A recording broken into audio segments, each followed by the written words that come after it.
بسم اللہ الرحمن الرحیم۔ السلام علیکم ورحمۃ اللہ وبرکاتہ۔ خواتین و حضرات، اجنبی چہروں کے اس ہجوم میں ہم سب ایک ایسی چیز کی تلاش میں ہیں جو ہمیں سکون دے سکے۔ ہم سب چاہتے ہیں کہ ہم اللہ کے پسندیدہ بندے بن جائیں، لیکن کیا ہم جانتے ہیں کہ وہ کون سا راستہ ہے جو ہمیں بہترین انسان بنا سکتا ہے؟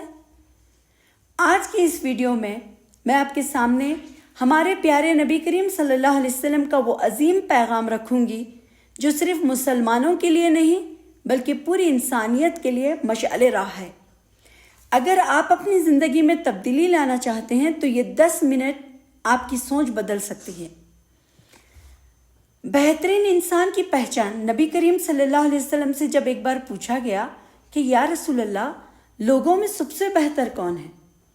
ہم سب شاید یہ سوچیں کہ وہ جو سب سے زیادہ نفل پڑھے یا وہ جو سب سے زیادہ مال اور صدقہ کرے، لیکن آپ صلی اللہ علیہ وسلم نے جو جواب دیا وہ رہتی دنیا تک کے لیے ایک اصول بن کر رہ گیا۔ آپ صلی اللہ علیہ وسلم نے فرمایا کہ خیر الناس من ینفع الناس، تم میں سے بہترین انسان وہ ہے جو دوسروں کو نفع پہنچائے۔ یعنی ذرا سوچئے، کتنا سادہ لیکن کتنا گہرا پیغام ہے کہ آپ کا بہترین ہونا آپ کی عبادت کے ساتھ ساتھ اس بات پر منحصر ہے کہ آپ کی ذات سے کسی کو کتنا فائدہ پہنچ رہا ہے۔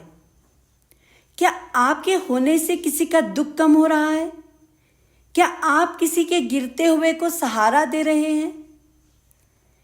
یہ اخلاق کا ایک وزن ہے، یعنی پیغام مصطفیٰ صلی اللہ علیہ وسلم کا دوسرا اہم حصہ جو ہے وہ ہے اخلاق۔ آج ہم چھوٹی چھوٹی باتوں پر لڑتے ہیں۔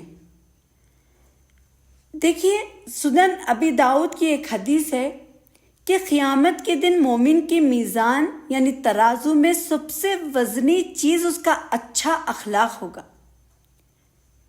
اب دیکھیں گے کہ اچھے اخلاق کا مطلب کیا ہے۔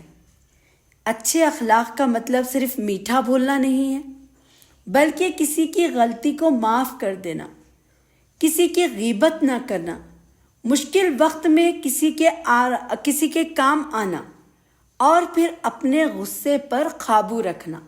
یہ ساری چیزیں کیا ہے؟ اخلاق میں آتی ہیں۔ تو اس سے کیا ہے؟ انسان کے اخلاق کا وزن بڑھتا ہے۔ اور پھر یہاں آپ نبی صلی اللہ علیہ وسلم کی زندگی کا کوئی چھوٹا واقعہ سنیں گے۔ مثال کے طور پر وہ جو بڑھیا کا واقعہ ہے جو آپ صلی اللہ علیہ وسلم پر روزانہ کوڑا پھینکتی تھی۔ جب وہ بیمار ہوئی تو آپ صلی اللہ علیہ وسلم اس کی تیمارداری کے لیے گئے اور اس کے بارے میں پوچھا کہ اس عورت کو کیا ہوا ہے، وہ کہاں ہے؟ تو جب پتہ چلا کہ وہ بیمار ہے تو نبی کریم صلی اللہ علیہ وسلم اس کی تیمارداری کے لیے گئے اور اس کا حال پوچھا، اور اس کا نتیجہ یہ ہوا کہ نبی صلی اللہ علیہ وسلم کے اخلاق جو تھے جس نے دشمنوں کے دل بھی کیا ہے جیت لیے تھے۔ آج ہمیں اپنے آپ سے سوال کرنا چاہیے کہ کیا ہماری زبان اور ہمارے ہاتھ سے ہمارے گھر والے، ہمارے پڑوسی، ہمارے دوست کیا ہے محفوظ ہیں؟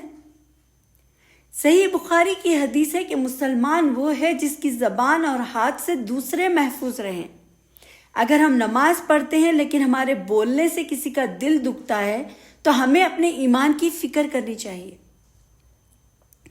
تو دوستو، میری بات کا جو حاصل کلام یہ ہے کہ اسلام صرف مسجد تک محدود نہیں ہے، بلکہ یہ بازار میں، گھر میں، لوگوں کے ساتھ آپ کے برتاؤ میں نظر آتا ہے۔